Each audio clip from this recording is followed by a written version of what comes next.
This is Tim here from Your Six Studios. Today in this video, I'm going to show you how to switch to your external microphone on your Android phone. So I have this DJI, I'm not sure what the name is, but I have this DJI microphone. I can just plug this in like this. Now most of the time it's just going to automatically switch over, but you can double check. Just go to the camera option and you can see video. Most of the time it's going to be under this little down arrow. You can just select this. And here is the option for the external microphone. So this needs to be plugged in and connected, otherwise it won't display. So here's the internal microphone, and then here is the external microphone. So I can use one of these devices now. Hello, this is Tim here, recording a video.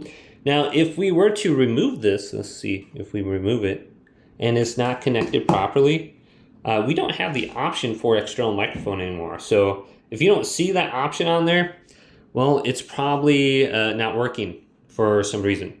We can also go to settings and just go down to video.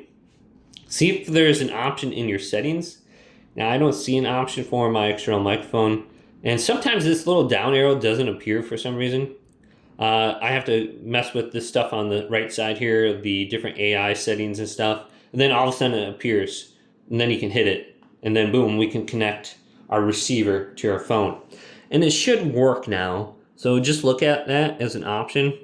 Hopefully this video did indeed help you out. If it did, leave it a big thumbs up and subscribe to my channel down below.